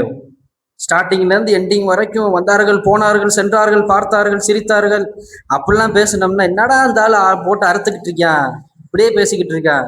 நடைமுறை பேச்சை கொஞ்சம் நம்ம உள்ள எடுத்து விட்டோம்னு வைங்க, பரவாயில்லையே அஜர்த்து பாருங்களேன், அடே இந்த நம்ம பேசக்கூடிய இந்த ஸ்லாங்லேயே பேசுறாங்களே பரவாயில்லையே அப்படின்ற ஒரு மைண்ட் தாட் வரும். இப்போ அந்த மாதிரி பயானத்தான் என்ன செஞ்சார் தௌஃபிக் பாய். அவர் பேசினதுல தூய தமிழும் இருந்துச்சு, நடைமுறை பேச்சுமே இருந்துச்சு. அப்போ வந்து மதரசாக்கள்ல பெரிய சும்ராட்டேருந்து கத்துக்கிற வேண்டிய பாடம் நமக்கு இதுதான். அவங்க பொறுப்பாக்குறாங்க, பாடங்கள் படிக்கிறாங்க, மற்ற வேலைகள் செய்யறாங்க, இதெல்லாம் பண்றாங்க இல்லையா. அப்ப வந்து பெரிய சும்ராக்கள்கிட்ட இருந்து கத்துக்கிற வேண்டிய விஷயம் இதுதான், எக்ஸ்பீரியன்ஸ். 5 வருஷம் 6 வருஷம் என்ன செய்யுது எக்ஸ்பீரியன்ஸ். அவங்களுக்கு பயான் பேசி பேசி எக்ஸ்பீரியன்ஸ். தெரியலன்னா அவங்கள்ட்ட போய் கேட்கணும், எனக்கு பாயிண்ட்ஸ் எடுத்து கொடுங்க பாய், எனக்கு பாயிண்ட்ஸ் சொல்லி கொடுங்க, எப்படி பேசணும்னு சொல்லி கொடுங்க அப்படின்னு அவங்கள்ட்ட கேட்கணும். பார்த்தீங்களா இப்படி பேசிட்டு போனாங்கல்ல, இதுக்கு முன்னாடி பேசினவங்களையும் பார்த்தோம், இவர் பேசினதையும் பார்த்தோம். எவ்வளோ டிஃப்ரென்ஸ் இருந்துச்சு ரெண்டு பேர்த்துக்கும். பெரிய சும்ராக்கள்கிட்ட பயான் கேளுங்க, அதுக்குண்டான பாயிண்ட்ஸுகளை கேளுங்க. நீங்கள் இப்போ கேட்டு பழகினாதான் நாளைக்கு என்ன செய்யும், உங்கள்கிட்ட சின்ன சும்ரா வந்து கேட்க பாயிண்ட்ஸ்லாம் கேட்பாங்க வந்து, இல்லைன்னா அவனுக்கே ஒன்றும் தெரியாது நமக்கு எப்படி சொல்லி கொடுப்பான் அப்படின்ட்டு போயிடுவாங்க. சரிங்களா. மதரசாவில் பெரிய சும்ரா இருக்கிற வரைக்கும் நம்ம யூஸ் பண்ணிக்கிறோம் அவங்கள. எங்கள் மாசால சொல்லக்கூடிய வார்த்தை இதுதான், மதரசால பெரிய சும்ராக்கள் இருந்தால் அவங்க பட்டை வாங்கிட்டு போகிற வரைக்கும் அவங்கள யூஸ் பண்ணிக்கிறோம். அவங்கள்ட்ட என்னென்ன பேச்சு திறமை இருக்கு, என்ன அவங்கள்ட்ட வந்து பாட்டு பாடுற திறமை இருக்கு. ஒரு சில பேர் தர்சில ரொம்ப திறமையா இருப்பாங்க, உஸ்தாதாலே வாசிக்க முடியாத பாடத்தை வாசிப்பாங்க. நம்ம மாசால எடுத்துக்கிட்டா நம்ம முஃபீஸ் மௌலா எடுத்துக்கலாம். நம்ம மாசால முஃபீஸ் மௌலாவுக்கு அப்படி ஒரு டேலண்ட். என் பாடத்துல எனக்கே ஒரு சில வேர்டு தெரியாது, அர்த்தம் வைக்க முடியாது, அவர் முஃபீஸ் மௌலா வைப்பார், அர்த்தம் வைப்பார். நான் பாடம் வாசிக்கும் போது எனக்கு அர்த்தம் தெரியாதுப்பா, அந்த இடத்த எப்படி கோர்வை அர்த்தம் வைக்கணும், அதை எப்படி கொண்டு போகணும் அப்படின்னு எனக்கு தெரியாது. ஆனால் முஃபீஸ் மௌலா கரெக்டாக வைப்பார். அவர் வச்சதை பார்த்து நான் சேட்ஜிபிட்டில் போய் போட்டு பார்ப்பேன். நான் அவர் அர்த்தம் வச்சார்ல அதை போட்டு பார்ப்பேன், அவர் என்ன அர்த்தம் சொன்னாரோ அது அப்படியே சேட்ஜிபிட்டியில் வரும். இந்த மாதிரி ஒரு ஆள் தரிசில் இன்ட்ரெஸ்டாக இருப்பாங்க, பயானில் இன்ட்ரெஸ்டாக இருப்பாங்க, மற்ற விஷயத்தில் இன்ட்ரெஸ்டாக இருப்பாங்க. அப்போ நம்ம சின்ன சுமராவாக இருக்கக்கூடிய நம்ம என்ன செய்யணும், அவங்கள வந்து யூஸ் பண்ணிக்கணும். புரியுதா. இனிமேல் அடுத்தடுத்து வரக்கூடிய மன்றங்களில், தமிழ் மன்றங்களாலும் சரி, ஆங்கிலமாக இருந்தாலும் சரி, பெரிய சுமராட்டத்தை நீங்கள் வந்து யூஸ் பண்ணிக்காங்க. அவங்கள்ட்ட இருக்கக்கூடிய அந்த பயான் திறமையில யூஸ் பண்ணிக்காங்க. அடுத்தபடியாக 2ஆம் படிவத்தை சார்ந்த முஹம்மது நஸ்ருதீன் நபிகளாரின் இரவும் பகலும் என்ற தலைப்பின் கீழ் உரையாற்றுவார்கள் என்று நம்புகிறேன். அஸ்ஸலாமு அலைக்கும் வரஹ்மத்துல்லாஹி தஆலா பரகாத்து. அல்ஹம்துலில்லாஹ் பில் ஆலமீன் வல் ஆகிபத்துல் முத்தகீன் வஸ்ஸலாத்து வஸ்ஸலாமு அலா சய்யிதினா முஹம்மதின் அஜ்மஈன். அம்மா பஅத். இன்னல்லாஹ வ மலாயிகத்தஹு யஸல்லூன அலன் நபி யா அய்யுஹல்லதீன ஆமனூ ஸல்லு அலைஹி வஸல்லிமு தஸ்லீமா. அல்லாஹும்ம ஸல்லி அலா சய்யிதினா முஹம்மதின் வ அலா சய்யிதினா முபாரிக் ஸல்லிம் அலைஹி. இந்த உலகத்தை படைத்த பரிபாலிக்கும் அல்லாஹ்வுக்கே எல்லாம் புகழும், அவன் சாந்தியும் சமாதானம் மக்கத்தின் ராஜா மதிந்தின் ரோஜா முத்து முஹம்மது ஸல்லல்லாஹு அலைஹி மீதும் அதை சற்றும் பின்பற்றி வாழிய உத்தம சக்தி சஹாபாக்கள், தாபீன்கள், தபா தாபீன்கள், நாதாக சுகதாக்கள், அவுலியாக்கள் மேலும் இந்த குறிப்பாக அமர்ந்திருக்கும் எல்லாரும் உண்டாட்டுமாக. ஆமீன். நபி ஸல்லல்லாஹு அலைஹி வஸல்லம் அவர்கள் நமக்கு அதிகமான வழிமுறை சொல்லி தந்தாங்க. அதில் சாப்பிட சொல்லி தந்தாங்க. எப்படின்னா, நபி ஸல்லல்லாஹு அலைஹி வஸல்லம் அவர்கள் சாப்பிட முன்னு கை கழுவிப்பாங்க. கை கழுவிட்டு வந்து சாப்பாடுல ஃபர்ஸ்ட் இருந்து சாப்பிடுவாங்க. நபிசாலம் வந்து அவர்கள் மேஜையில் உட்காந்து தான் சாப்பிடுவாங்க, கீழே மேஜையில் உட்காந்து சாப்பிட மாட்டாங்க, கீழே உட்காந்து தான் சாப்பிடுவாங்க. நபிசாலம் அவர்கள் சாப்பிட்ட பிறகு கைகளை சூப்புவார்கள். முதலில் நடுவிலே சூப்புவார்கள், இரண்டாவது களிமாவிலே சூப்புவார்கள், மூன்றாவது கட்டில சூப்புவார்கள், அடுத்தபடியாக விரல்களை சூப்புவார்கள். நபிசாசம் அவர்கள் வெங்காயத்தை பச்சையா சாப்பிட மாட்டாங்க, அது மாதிரி பூண்டு நபிசாலம் சாப்பிட மாட்டாங்க. நபிசாலம் வந்து சாப்பிட ஃபர்ஸ்ட் வாய் கை எடுத்து வைக்கும் போது துவா ஓதுவாங்க. என்ன பார்த்தா யாவாசி மக்ஃபிரத்தி, அதுக்கு என்ன அர்த்தம் பார்த்தா மன்னிப்பதில் விசாலமானவனே என் பாவத்தை மன்னிப்பாயாக நபிசாலம் அந்த துவா ஓதுவாங்க. இப்போ நபிசாலம் வந்து எப்படி தொப்பி அணிவாங்கன்னா, இப்போ நபிசாலம் வந்து மக்கால இருந்தா தொப்பி வந்து ஹைட் குறைவா அணிவாங்க, அதே வேற எங்கேயாச்சும் போனா தொப்பில ஹைட்டா அணிவாங்க. அதே நபிசாலம் வந்து மோதிரம் எப்போ அணிவாங்கன்னா வெள்ளி மட்டும் தான் அணிவாங்க. ஏன்னா நபிசாலம் முதல்ல வந்து முகமது ரசூல்லான்னு அந்த இது இருக்கும், அதாவது நபிசாலம் வெள்ளி மட்டும் தான் அணிவாங்க, பித்தளை எல்லாம் நபிசாலம் அணிய மாட்டாங்க. இப்போ நபிசாலம் வந்து நபிசாலம் தூங்கும் போது துவா ஓதுவாங்க. ரப்பி கீனி அதாபாக்க யௌம தபுத்து இபாதக்க. இதுக்கு அர்த்தம் என்ன பார்த்தா, ரச்சகமே உன் அடியானை எழுப்பும் ஒன்று நாளை மர்ம நாளை என் பாவத்தை மன்னிப்பாயாக என்று கூறுவாங்க. இதுக்கு ஒரு சின்ன ஸ்டோரி என்னன்னு பார்த்தா, இப்போ ஒரு மருத்துவ குழு வந்து ஊருக்கா போய் யாருக்காச்சும் ஏதாச்சும் உடம்பு சரியில்லாம பார்த்தாங்க. அதே மாதிரி மக்காவுக்கு போனாங்க. மக்காவுக்கு போகும்போது அங்க கேம்ப்ல அமுச்சிட்டு உக்காந்துருக்காங்க. ஃபர்ஸ்ட் நாள் உட்காடுறாங்க, யாருமே இல்லை. செகண்ட் நாள் உட்காருங்க, யாருமே இல்லை. 3 நாள் உட்காந்து யாரும் இல்லை. அப்புறமேட்டு ஒரு சஹாபி ஒருத்தவங்க போறாங்க, அவங்கள கூப்பிட்டு கேட்கறாங்க, இந்த மாதிரி எங்கள் கேம்ப் வச்சுக்கோங்க, ஏன் யாரும் வரலண்ணா. அதுக்கு அவங்க சொல்றாங்க, என் தூதர் ஸல்லல்லாஹு அவர்கள் எங்களுக்கு அவங்க சுன்னத்தை சொல்லி வந்திருக்காங்க, அதே எங்க யாருக்கும் எந்த நோயும் வராது சொல்லியிருக்காங்க. ஏன்னா இது வரைக்கும் வந்த எந்த நபியும் இப்படி சாப்பிடணும் இப்படி தூங்கணும் சொல்லித்தரல இல்லை. எல்லா நபியும் வந்தாங்க, ஆனா நம்ம நபி மாதிரி சொல்லித்தரல. ஆனா ஹதீஸ்ல நபிஸ்லாம் கூறுவாங்க, நான் உங்களுடைய தந்தையோட ஸ்தானத்துல இருக்கேன்னு நபிஸ்லாம் கூப்பிடுவாங்க. அதுக்கு ஒரு சஹாபி வந்து விருந்து கூப்பிடுவாங்க ஒரு இவங்க. அப்போ சஹாபி வந்து அந்த சாப்பிடும் போது ஒரு கொஞ்சம் உணவு வந்து கீழே விழுந்துருமா, அது அவங்க எடுத்து சாப்பிடுவாங்க. மற்றவங்களாம் ஒரு மாதிரி பார்ப்பாங்க. அதுக்கு ஒருத்தவங்க கேட்பாங்களே, உணவு கீழே இருந்துச்சு ஏன் நீங்க எடுத்து சாப்பிடுன்னு கேட்பாங்க. அதுக்கு ரசூலா சொன்னதுன்னு சொல்லுவாங்க. மற்ற லூசு பாக்குறாங்கன்னு சொல்லி ரசூலா சொன்னது நான் எப்படி விடுவேன்னு சொல்லி கேட்பாங்க. இனி வரும் காலத்தில் ரசூலுல்லாஹி சுன்னத்தை பின்பற்றி வாழி அல்லாஹ் தௌஃபீக் தருவானாக. வாஹிதுன் அல்ஹம்துலில்லாஹி ஆமீன். அஸ்ஸலாமு அலைக்கும் வரஹ்மத்துல்லாஹி தஆலா வபரகாத்துஹு. வலைக்கும் ஸலாம் வரஹ்மத்துல்லாஹி வபரகாத்துஹு. நஸ்ருதீன் அவர்களுக்கு பேச்சாற்றலை நாவாற்றலை அல்லாஹ் அதிகப்படுத்துவானாக. அடுத்தபடியாக 3ஆம் படிவத்தை சார்ந்த முஹம்மது ஃபாசில் அவர்கள் உரையாற்றுவார்கள்.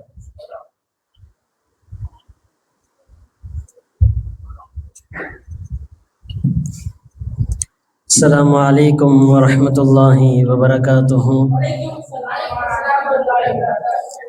نحمده ونصلي على رسوله الكريم. أما بعد، فقد قال الله تعالى في القرآن الكريم وفي القرآن المجيد بعد أعوذ بالله من الشيطان الرجيم بفضل بسم الله الرحمن الرحيم. إن الله وملائكته يصلون على النبي يا أيها الذين آمنوا صلوا عليه وسلموا تسليما. اللهم صل على سيدنا محمد وعلى آل سيدنا محمد وبارك وسلم عليه. اللهم صل على سيدنا محمد وعلى آل سيدنا محمد وبارك وسلم عليه. اللهم صل على سيدنا محمد وعلى آل سيدنا محمد وبارك وسلم عليه. இந்த உலகத்தை படைத்து பரிபாலிக்கக்கூடிய ஏக இறைவனாகிய அல்லாஹ் ஒருவனுக்கே எல்லா புகழும் புகழ்ச்சியும் உண்டாகட்டுமாக. இன்னும் நமது முத்து முஹம்மது ரசூலுல்லாஹி ஸல்லல்லாஹு அலைஹி வஸல்லம் அவர்கள் மீதும் அவர்களை அடிச்சுவற்றை பின்பற்றி வாழ்ந்த உத்தம சத்திய சஹாபாக்கள், தாபிஈன்கள், தாபிஈன்கள், இன்னும் அக்தாபுகள், அவுலியாக்கள், இன்னும் இந்த நல்லதொரு மஜ்லிஸில் அமர்ந்திருக்கும் உங்களின் மீதும் என் மீதும் அல்லாஹ்வுடைய சாந்தியும் சமாதானமும் குறைவின்றி நின்று நிலவட்டுமாக. ஆமீன். நபி ஸல்லல்லாஹு அலைஹி வஸல்லம் அவர்களுடைய பிறப்புன்னு ஒண்ணு இருந்தா இறப்புன்னு கண்டிப்பா இருக்கும். இந்த உலகத்தில் வாழுகின்ற அனைத்து மனிதர்களுக்கும் இறப்புன்னு ஒன்று இருக்கிறது. அதே போன்றுதான் நபி ஸல்லல்லாஹு அலைஹி வஸல்லம் அவர்களுக்கும் இறப்பு என்று ஒன்று இருந்தது. நபி ஸல்லல்லாஹு அலைஹி வஸல்லம் அவர்கள் இசா முடித்துவிட்டு அவர்கள் அழுதார்கள். அழுது கொண்டு அல்லாவிடம் துவா கேட்டுக் கொண்டிருந்தார்கள். இசாவிலிருந்து சுபூஹ் வரை அல்லாவிடம் துவா கேட்டார்கள். அதுக்கு அடுத்த நாளே நபி ஸல்லல்லாஹு அலைஹி வஸல்லம் கடும் தலைவலி வந்தது. இன்னும் அவர்களுக்கு காய்ச்சல் அடித்தது. காய்ச்சல் ரொம்ப மிகவும் கொதிக்க ஆரம்பிச்சிச்சு. நபி ஸல்லல்லாஹு அலைஹி வஸல்லம் அவர்கள் தலைக்கு ஒரு துணியை வைத்திருப்பார்கள். ஈரமாக ஆக்கி அந்த துணியை வச்சிருப்பாங்க. அந்த துணியை தாண்டியும் அந்த அனல் அடிச்சிச்சு. அவ்வளோ நபி ஸல்லல்லாஹு அலைஹி வஸல்லுக்கு அவ்வளோ காய்ச்சல் இருந்துச்சு.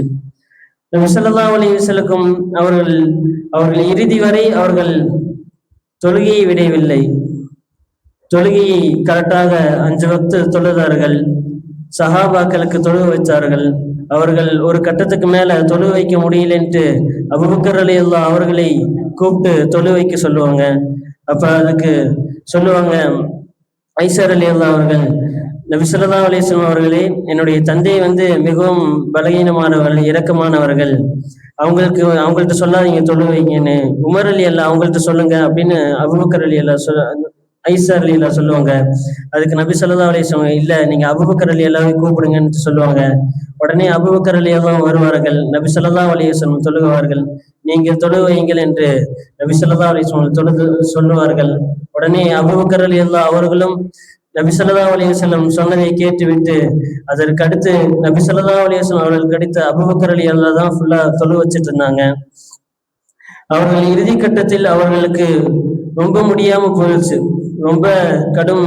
அவர்கள் எந்திரிச்சு நடக்க கூட முடியாது. அவங்க கடைசி வரையும் தொழுகை விடல.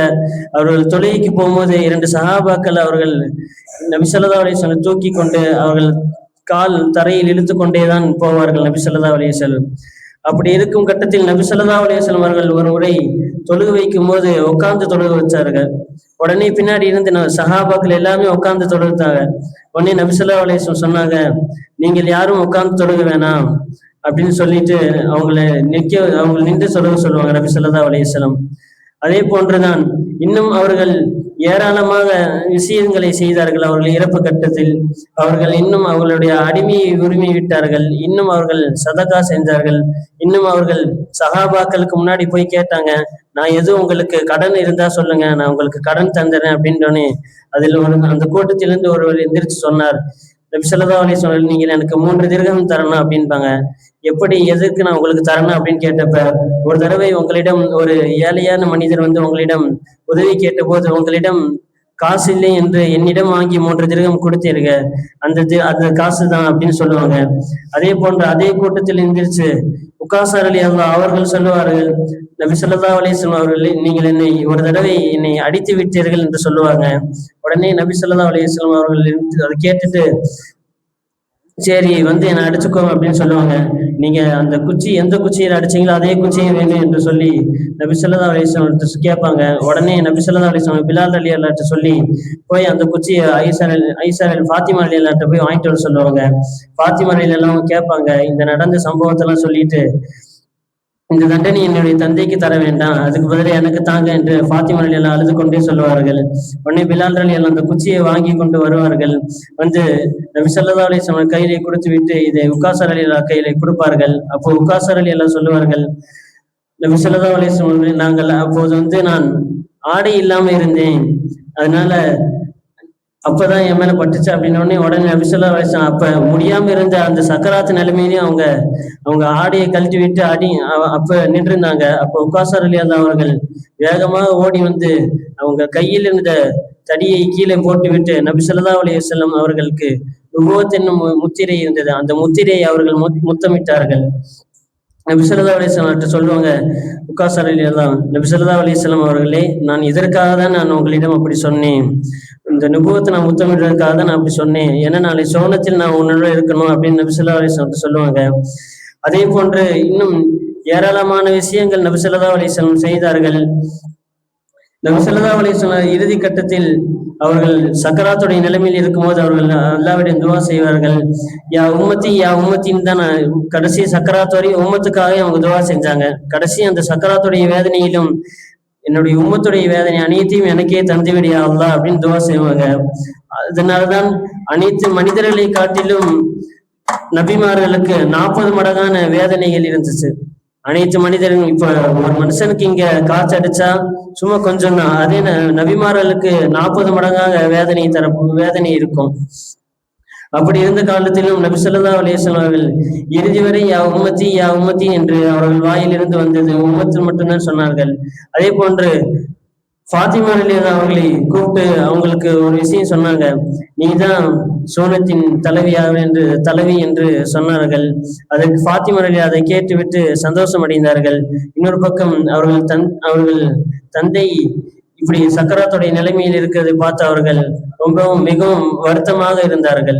அதே போன்று ஏராளமான சஹாபாக்கள் மிகவும் கவலைக்குரிய விஷயமா இருந்துச்சு அவங்களுக்கு. என்னதான் கவலையா இருந்தாலும் நபி ஸல்லல்லாஹு அலைஹி வஸல்லம் அவர்கள் இறுதி வரை அவர்கள் தொழுகையை விடவில்லை. அவர்கள் எல்லாத்துக்கும் உபதேசம் செய்தார்கள். அனைத்து சஹாபாக்களுக்கும் உபதேசம் செஞ்சாங்க. மக்களை போய் இஸ்லாத்துக்கு அலைங்க அப்படி எல்லா விஷயத்தையும் சொன்னாங்க. அதே போன்று சஹாபாக்களும் செய்தார்கள். இனி வரக்கூடிய காலத்தில் நபி ஸல்லல்லாஹு அலைஹி வஸல்லம் அவர்கள் இறுதி வரை யா உம்மத்தி என்று சொன்னார்கள். இனி வரக்கூடிய காலத்தில் நம்ம வஃபாத் ஆகும்போது லா இலாஹ இல்லல்லாஹ் முஹம்மது என்று கலிமா சொல்லி வஃபாத் ஆகக்கூடிய பாக்கியத்தை அல்லாஹ் தஆலா உங்களுக்கும் எனக்கும் திறந்த அருள் புரிவானாக. வ ஆகிரு தஅவானா அனில் ஹம்துலில்லாஹி ரப்பில் ஆலமீன். அஸ்ஸலாமு அலைக்கும் வ ரஹ்மத்துல்லாஹி வ பரகாத்துஹு. வலைக்கும் ஸலாம் வ ரஹ்மத்துல்லாஹி வ பரகாத்துஹு. பெருமானாருடைய வஃபாத், அவருடைய இறப்பு என்பது இந்த உலகத்தில் ஏற்பட்ட மிகப்பெரிய இழப்பு. குறிப்பாக முக்மீன்களுக்கு, முஸ்லிம்களுக்கு மிகப்பெரிய ஒரு இழப்பு. பெருமானாருடைய வஃபாத்து இந்த உம்மத்திற்கு ஒரு மிகப்பெரிய இழப்பு. என்னதான் அவங்க அல்லாஹுடைய தூதராக இருந்தாலும், அல்லாஹினுடைய வெற்றி அவர்களுக்கு நேரடியாக கிடைத்தாலும், அவர்களுக்கும் அல்லாஹு தஆலா என்ன வச்சிருந்தான்? மரணத்தை வச்சிருந்தான். ஏன்? ரசூலுல்லாஹ் அல்லாஹ்வினால் தேர்ந்தெடுக்கப்பட்ட ஒரு தூதர், அல்லாஹ்விற்கு மிகவும் பிடித்த ஒரு நபி, அல்லாஹ்விற்கு ரொம்ப ரொம்ப ரொம்ப பிடிச்ச நபி. அனைத்து நபிமார்களையும் விட இறுதி தூதராகிய நம்ம நபியை அல்லாஹ்வுக்கு எந்த அளவுக்கு பிடிக்கும் அப்படின்னா, ரசூல்லா மேராஜ் போனாங்கல்ல, ரசூல்லா மேராஜ் போனப்ப அல்லாஹ்வுடைய அரிசிற்கு போவாங்க. அப்ப அல்லாஹ்வுடைய அரிசிற்கு போகும்போது ரசூல்லா செருப்பு போட்டிருப்பாங்கல்ல, அப்ப அந்த செருப்பை வெளியே கழட்டி வச்சுட்டு அல்லாஹ்வுடைய அரிசிக்கு போனாங்க. அப்ப அதை பார்த்துட்டு அல்லாஹ் சொன்னானா, ரசூல்லா நீங்க உங்களோட செருப்போட என்னுடைய அரிசிக்கு வாங்க, செருப்பு வெளியே கழட்டி வைக்க வேணாம், செருப்போட நீங்க உள்ள வாங்க, அரிசிக்கு வாங்க. ஏன் அப்படின்னா, உங்க செருப்புல ஒட்டி இருக்கக்கூடிய அந்த தூசி இருக்கு பாத்தியா, செருப்புல ஒட்டி இருக்கக்கூடிய அந்த தூசிக்கு என்னுடைய அரிசில ஒரு மதிப்பு இருக்கு. உங்க செருப்புல ஒட்டி இருக்க ஒரு தூசிக்கு என்னுடைய அரிசில ஒரு மதிப்பு இருக்கு, நீங்க செருப்போட உள்ள வாங்க அப்படின்னு அல்லாஹ் சொன்னானா. அப்ப எந்த அளவிற்கு அல்லாஹ்வுக்கு மிக பிரியமான ஒரு நபி, ஆனா அவங்களே அல்லாஹ் என்ன செஞ்சான்? மரணிக்க செய்தான். ஏன்? அவங்க ஒரு சாதாரண மனிதர். என்னதான் அல்லாஹ்வுடைய தூதராக இருந்தாலும் அவங்க ஒரு சாதாரண மனிதனை போட்டு என்ன செஞ்சாங்க? வாழ்ந்தாங்க. அவங்களும் சாப்பிட்டாங்க, அவங்களும் தூங்குனாங்க, அவங்களும் ட்ரெஸ் போட்டிருந்தாங்க. இப்ப நம்மளும் ட்ரெஸ் போட்டிருக்கோம், சாப்பிட்றோம், தூங்குறோம். நம்ம பட்டுக்கிட்டு இருக்க கஷ்டத்தை விட ரசூல்லா எவ்வளவு கஷ்டப்பட்டிருக்காங்க. நம்ம சொல்றோம்ல, கஷ்டமா இருக்கு, வாழ்க்கை ரொம்ப கஷ்டமா போகுது, எனக்கு மிகப்பெரிய ஒரு நெருக்கடியா இருக்கு. நம்ம பட்டதை விட ரசூல்லா எவ்வளவு கஷ்டப்பட்டிருக்காங்க. நமக்காச்சு இப்ப எல்லா அடிப்படை வசதியும் வந்துருச்சு, எல்லா அடிப்படை வசதியும் வந்துருச்சு. ரசூல்லா வாழ்ந்த காலத்துல ஏதாவது ஒரு அடிப்படை இருந்துச்சா? ரசூல்லா இருந்த காலத்துல ஏதாவது ஒரு அடிப்படை இருந்துச்சா? ஏதாவது ஒரு அடிப்படை வசதி இருந்துச்சா? ஒரு அடிப்படை வசதியும் கிடையாது. ஒழுங்கா ட்ரெஸ் போட முடியாது, படுத்து தூங்குறதுக்கு ஒழுங்கா பாய் விரிப்பு இருக்காது, பொத்தி படுக்கிறதுக்கு பெட்ஷீட் ஒழுங்கா இருக்காது, சாப்பாடு ஒழுங்கா கிடைக்காது, வீட்டுல அடுப்பு எரியாது. ரசூல்லா மட்டும் இல்ல, சஹாபாக்களும் இந்த கஷ்டத்தை பட்டிருக்காங்க. அப்ப அவங்களுக்கும் அல்லாஹ் என்ன செஞ்சிருக்கா? மரணத்தை வச்சிருக்கான். அப்ப அவங்க மரணம் நல்ல மரணமா இருந்துச்சு, நல்ல மௌத்தா இருந்துச்சு. ஏன் நல்ல மௌத்தா இருந்துச்சு? அவங்க எல்லாரும் என்ன செஞ்சாங்க? அல்லாவை நம்பிக்கை கொண்டாங்க. அல்லாஹ் அவங்களுக்கு கொடுத்த அந்த கஷ்டத்தை அவங்க ஏத்துக்கிட்டாங்க. அல்லாஹ் எப்படி நமக்கு கஷ்டத்தை கொடுக்குறானோ அதே மாதிரி அல்லாஹ் அந்த கஷ்டத்தை எடுத்துருவான். கஷ்டத்தை கொடுத்தது அல்லாஹ் தானே. அதே மாதிரி எப்படி எனக்கு என் ரப்பு கஷ்டத்தை கொடுத்தானோ அதே மாதிரி என் ரப்பு அந்த கஷ்டத்தெல்லாம் எனக்கு நீக்கிடுவான் அப்படின்ற நம்பிக்கை இருந்ததுனால அவங்கள எல்லாத்துக்கும் அல்லாஹ்வை பிடிச்சது, அல்லாஹ்வையும் அவங்க எல்லாத்துக்கும் பிடிச்சது. அப்ப மரணம் என்பது அனைவருக்குமே இருக்கக்கூடிய ஒரு விஷயம். மலக்குமார்களுக்கும் மரணம் இருக்கு, மலக்குமார்களுக்கும் மரணம் இருக்கு. கியாமத்து நாள்ல, இறுதி நாள்ல 2 சூர் ஊதப்படும். 2 சூர் ஊதுவாங்க. அதுல முதலாவது சூர் ஊதின உடனேவும் இந்த உலகத்தில் இருக்கக்கூடிய அனைத்து மக்கள் எல்லாம் அழிந்து விடுவார்கள். ஃபர்ஸ்ட் சூர்ல இந்த உலகமும் இந்த உலகத்தில் இருக்கக்கூடிய அனைத்து மக்கள் என்ன செஞ்சிருவாங்க? இறந்துருவாங்க. இந்த உலகம் வெடிக்க ஆரம்பிச்சிடும். மஹ்ஷர்னு சொல்றாங்கல்ல, இந்த உலகம்தான் நாளைய மஹ்ஷர். இந்த உலகம்தான் நாளைய மஹ்ஷர். மனுஷன் இருக்க மாட்டாங்க, செடி இருக்காது, மரம் இருக்காது, கொடி இருக்காது, தண்ணி இருக்காது, எதுவுமே இருக்காது. ஃபுல் கிரவுண்ட் ஆயிரும். இந்த உலகம் தான் மஹ்ஷர். அப்ப ரெண்டாவது ஃபர்ஸ்ட் சூர் ஊதுறாங்கல்ல, அப்ப இந்த உலகத்துல இருக்க எல்லாமே அழிஞ்ச பின்னாடி அல்லாஹ்வினுடைய அந்த அரிசை சுமந்து கொண்டு இருக்கக்கூடிய மலக்குகள் இருப்பாங்க. அல்லாஹ்வுடைய அரிசை சுமந்துகிட்டு இருக்க மலக்குகள் இருப்பாங்க. அப்போ அல்லாஹ் தஆலா ஒரு மலக்கிட்ட கேட்பான், இப்ப யாரு மிச்சம் உயிரோட இருக்கா அப்படின்னு.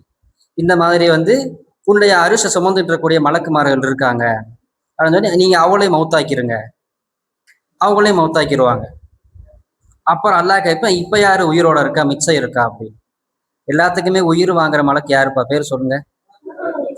மலக்குல் மௌத்து, கரெக்ட். அவங்க பேர் என்னது? இஸ்ரால் அலைஹிஸ்ஸலாம். அவங்கள்ட்ட தான் அல்லாஹ் கேட்பான், யார் இருக்கா, மிச்சம் யார் இருக்கா, இந்த மாதிரி இவங்க எல்லாம் இருக்காங்க. சரி, அவங்க அரசு சம்பந்துகிட்டு இருக்க அந்த மலக்கு என்ன செஞ்சிருவாங்க? இறந்துருவாங்க. இப்ப யார் மிச்சம் இருக்கா அப்படின்னு கேட்ப, நான் இருக்கேன், நான் இருக்கேன், இஸ்ராயல் நான் இருக்கேன் சொன்னேன். நீங்கள் மௌத்தாயிருங்க, நீங்களும் மௌத்தாயிருங்க. அவங்களும் மௌத்தாயிருவாங்க.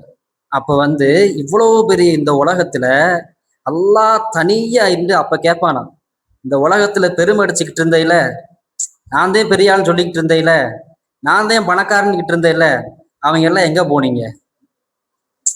நான் தான் பெரிய ஆள்னு சொல்லிக்கிட்டு இருந்தேன், எனக்கு எல்லாம் தெரியும் சொல்லிக்கிட்டு இருந்தேன், பெருமை அடிச்ச எல்லா சேட்டையும் பண்ணிக்கிட்டு இருந்தேன்ல, அவங்க எல்லாம் இப்ப நீங்க எங்கடா இருக்கீங்க? இப்ப என் கண்ணு முன்னாடி வாங்க, நல்லா சொல்லுவாங்க. புரியுதா? அப்ப மரணம் என்பது மலக்குமார்களுக்கும் இருக்கிறது, நபிமார்களுக்கும் இருக்கிறது, நமக்கும் இருக்கிறது. அப்ப நம்முடைய மௌத்தை நம்ம என்ன செய்யணும்? ஒரு நல்ல மௌத்தா ஆக்கிக்கிறோம் இன்ஷா அல்லாஹ். அடுத்தபடியாக முதலாவது படிவத்தை சார்ந்த முஹம்மது இப்ராஹிம் சுஃபியான் அவர்கள் ஆதிபிதா ஆதம் அலைஹிஸ்ஸலாம் அவர்களை பற்றி உரையாற்றுவார்கள்.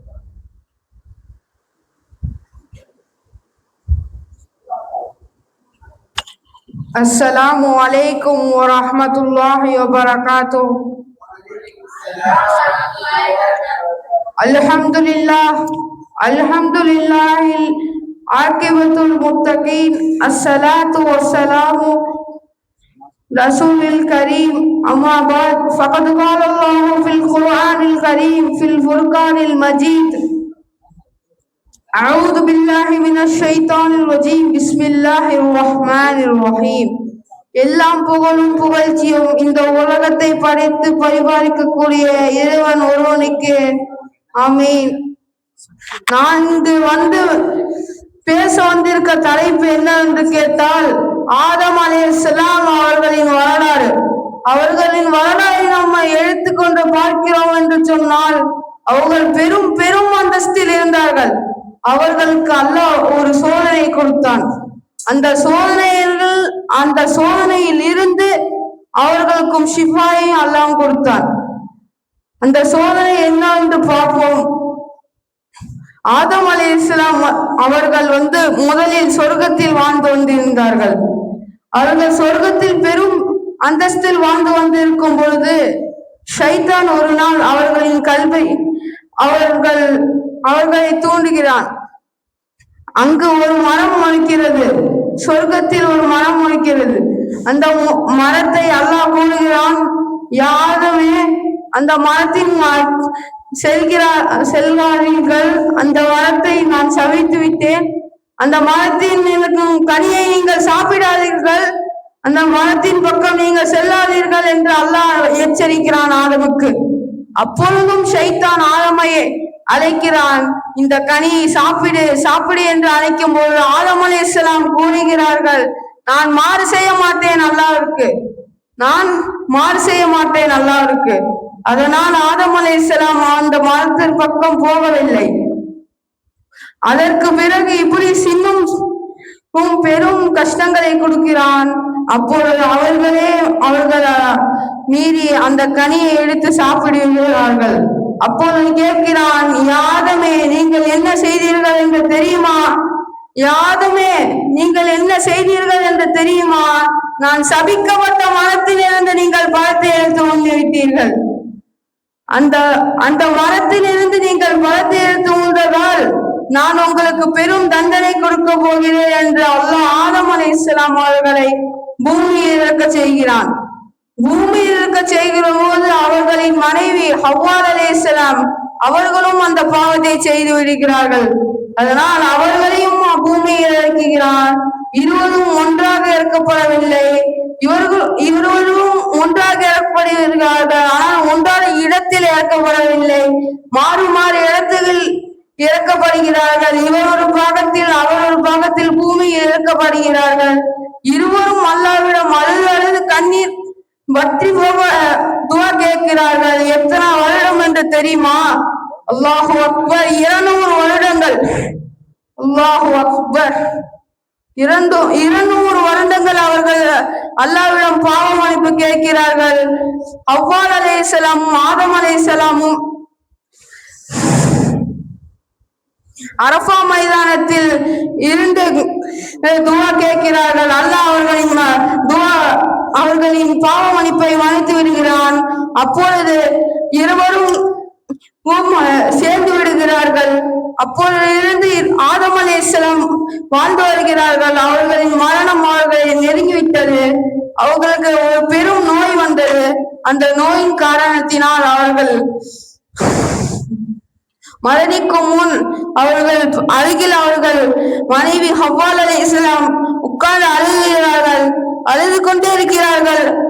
ஆதம் அலைஹிஸ்ஸலாம் கேட்கிறார்கள், ஏன் அழுகிறாய்? அழுகாது, நான் அல்லாஹ்விடம் செல்கிறேன், அல்லாஹ் என்னை தூதர்களிடம் ஒப்படைப்பான், அல்லாஹ் என்னை தூதர்களிடம் ஒப்படைப்பான், நீ கவலைப்படாது, நான் திரும்பியும் சொர்க்கத்துக்கு சென்று விடுவேன், உன்னால் நான் அதை இழந்து விடக்கூடாது, அழுகாதே ஹவ்வால் அப்படி என்று சொல்லிவிட்டு அங்கு ஜிப்ரீல் அலைஹிஸ்ஸலாம் வருகிறார்கள். அவர்களின் ரூஹ் கைப்பற்றப்படுகிறது. அவர்களை ஜனாசா தொழுகை தொழுது அவர்களை கபரில் அடக்கம் செய்யப்படுகிறது. அஸ்ஸலாமு அலைக்கும் வரஹ்மத்துல்லாஹி வபரகாத்துஹு. வலைக்கும் ஸலாம் வரஹ்மத்துல்லாஹி வபரகாத்துஹு.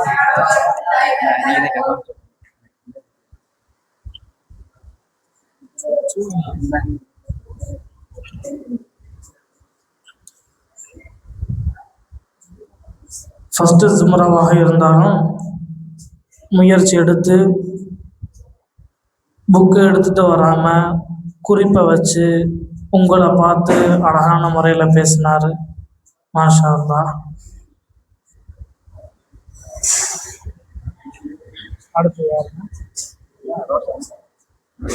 அடுத்தபடியாக முதலாவது ஜும்ராவினுடைய ரோசன் மூசா அலைஹிஸ்ஸலாமுடைய வரலாறை பற்றி பேச வருகிறார்.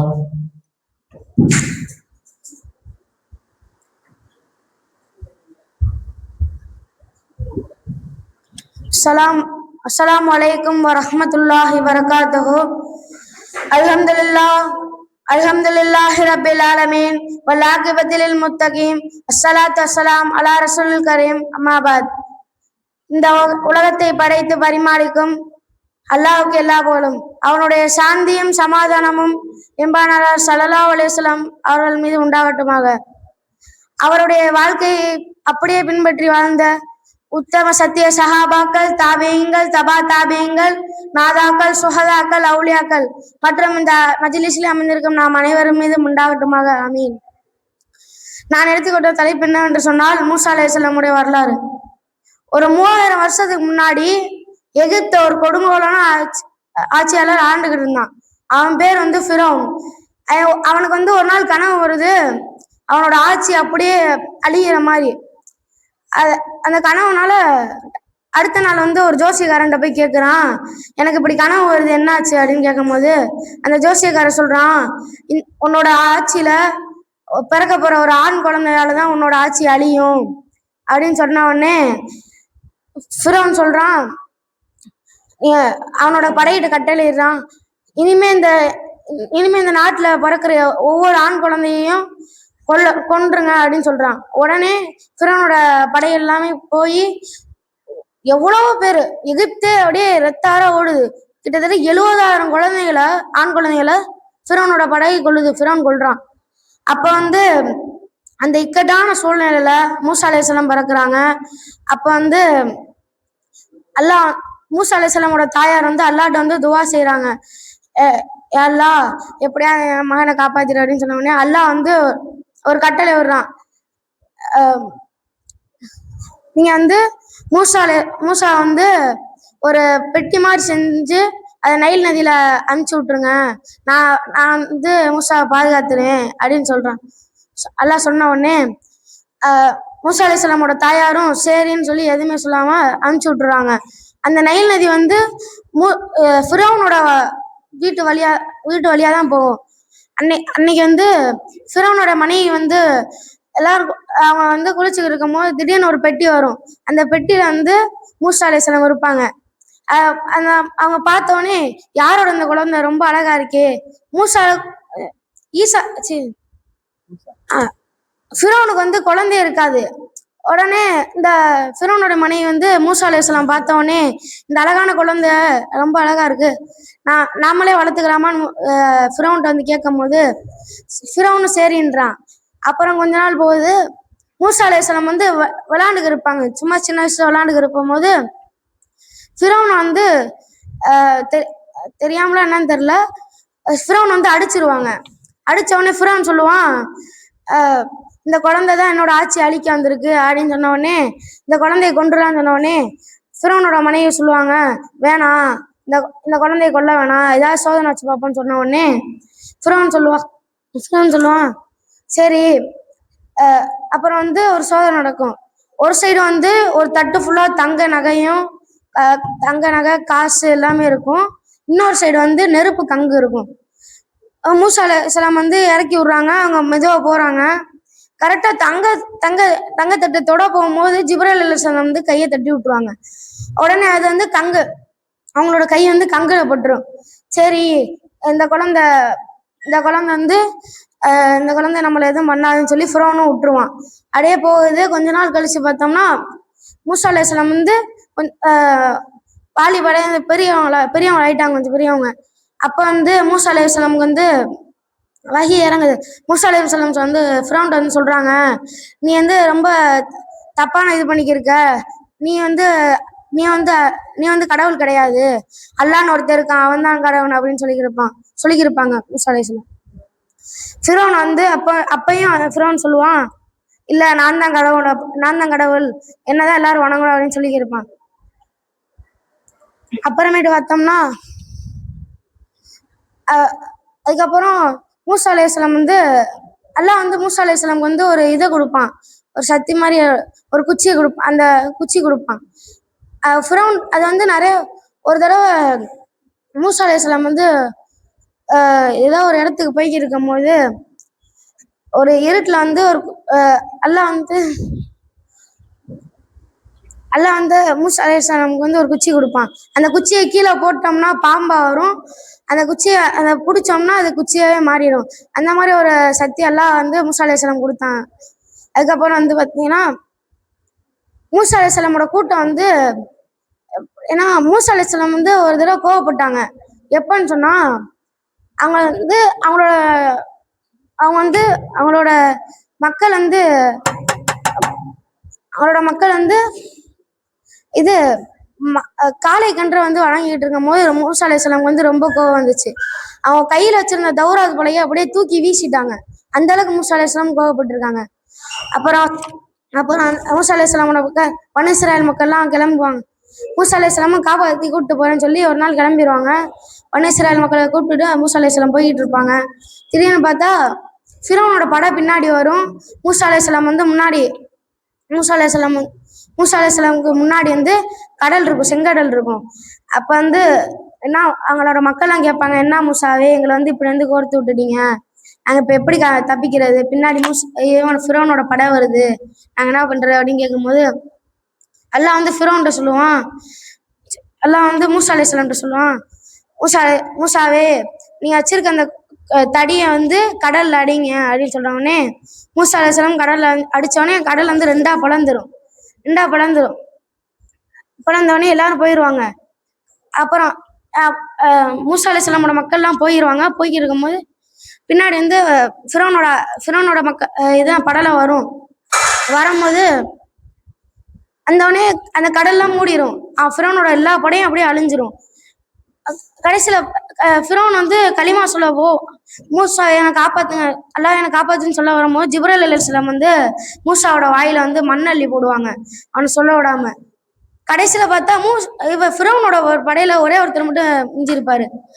அவரை பார்த்தோம்னா அவர் அப்படியே மூசா அலைஹிஸ்ஸலாம் மாதிரியே இருப்பார். அவரோட முகஜாடை வந்து மூசா அலைஹிஸ்ஸலாம் மாதிரி இருக்கிறதுனால அல்லாஹ் வந்து அவரை மட்டும் காப்பாத்திடுவான். இனிமே நாமளும் மூசா அலைஹிஸ்ஸலாம் மாதிரி ஆயிரதவான். அல்ஹம்துலில்லாஹி ரப்பில் ஆலமீன். அஸ்ஸலாமு அலைக்கும் வரஹ்மத்துல்லாஹி வரகாத்துஹு. வலைக்கும் சலாம் வரஹ்மத்துல்லாஹி வரகாத்துஹு. சிறிய ஜும்ராவாக இருந்தாலும் முயற்சி பெரிய முயற்சி. இந்தளவுக்கு வந்து பேசணுமே ஒன்னா ஜும்ரால, பரவாயில்ல அல்ஹம்துலில்லாஹ்.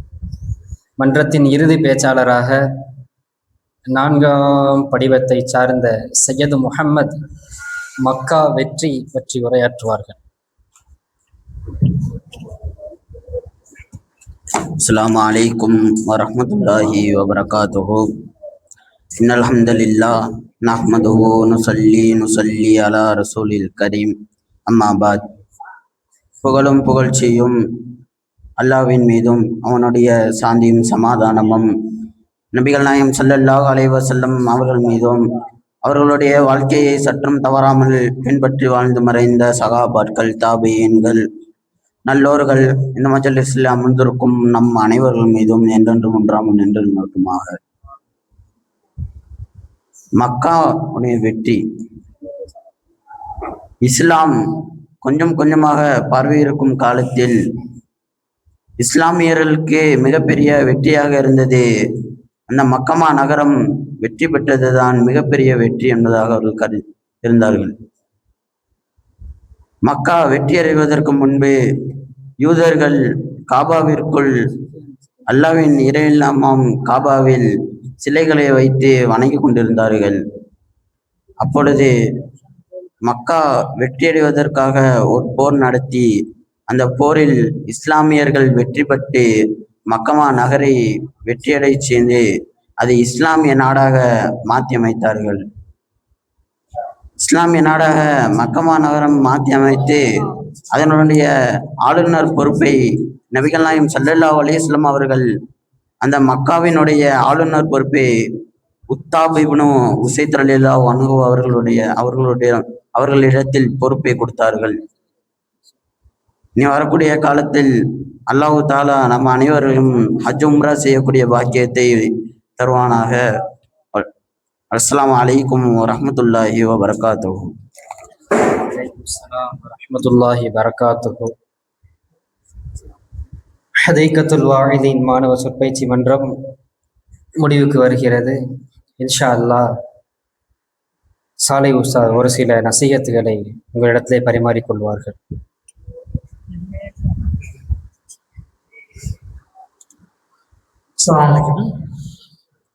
சொல்லுங்கப்பா.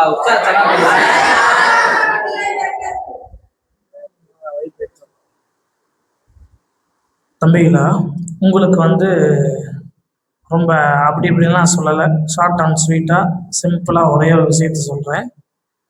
ஒரு வாரத்துக்கு முன்னாடி உங்களுக்கு பயான் கொடுத்துட்டாங்கன்னா அந்த தலைப்பு என்ன தலைப்புன்றதை முதல்ல தெரிஞ்சுக்கணும். அதுக்கு பின்னாடி அந்த தலைப்பு சார்ந்த ஆயத்து ஹதீஸை மெயினாக எடுத்துடணும்.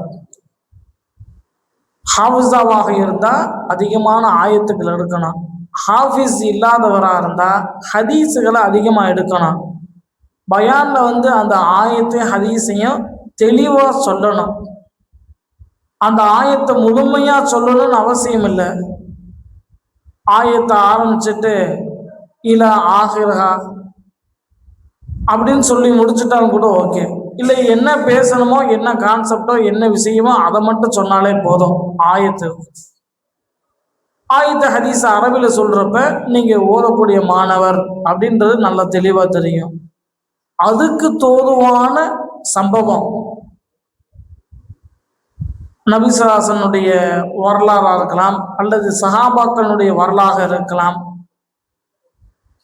இதை முடிச்சுட்டு இன்னைக்கு உலக நடைமுறையில ஒரு சம்பவம் அப்டேட்டான விஷயத்த கோர்வை செய்யணும். இதுதான் பயான். அப்படி இல்லைன்னா இது எல்லாத்தையும் மொத்தமா கலெக்ட் பண்ணி கட்டுரை அடிப்படையில கூட முன்னுரை, ஒரு டெஃபினேஷன், நடுவுரை, அதுக்கடுத்து ஒரு முடிவுரை, அதாவது 5வது நிமிஷத்துல ஒரு பெல் அடிக்கிறாங்களே, அடிச்சோடனே அந்த முடிவுரைக்கு வந்துடணும். நீ இவ்வளவு மணி நேரம் பேசின விஷயத்த என்ன சொல்றாங்க, என்ன தெரிஞ்சுக்கலாம், இது மூலியமா நம்ம எப்படி நடந்துக்கலாம் வாழ்க்கையில அப்படின்றத நம்ம பார்த்துக்கணும். பயானம் வியாழக்கிழமை வெள்ளிக்கிழமை கொடுக்குறாங்கன்னா சனி ஞாயிறு திங்கள் 3 நாள் எடுக்கணும். செவ்வாய்க்கிழமை பயான கோர்வை செஞ்சு ஒரு பெரிய சும்பரா மாணவர்கிட்ட இல்லை உஸ்தாதிட்ட கொடுத்து சரி பார்த்துக்கணும் நம்ம எடுத்தது சரியாண்டு. அதுக்கடுத்த நாள்ல இருந்து பேசி பார்க்கணும். நம்ம இந்த நிமிஷத்துல பேசுறோம், அதை ரெக்கார்ட் பண்ணணும். அதுக்கு பின்னாடி அதை பேசி பார்த்துட்டு அந்த நேரத்துக்குள்ள பேச முடியுதான்றத நம்ம இது பார்க்கணும். இதுதான் பயானுடைய விஷயங்கள். மற்ற மதரசானுடைய நடைமுறைகள் அதெல்லாம் மற்ற விஷயங்கள்ல உங்களுக்கு சொல்லுவாங்க. இப்போ மெயினாக பயானுக்கு தயாராகணும், நல்ல முறையில் பேசணும். நம்ம பார்த்த முகத்ததே பார்க்க போகிறோம், மதரசாவில் உள்ள ஆள்களதே பார்க்க போகிறோம், அவங்கள்ட்டதே நம்ம விஷயத்த சொல்ல போகிறோம். அதனால் நம்ம பயப்பட தேவையில்லை.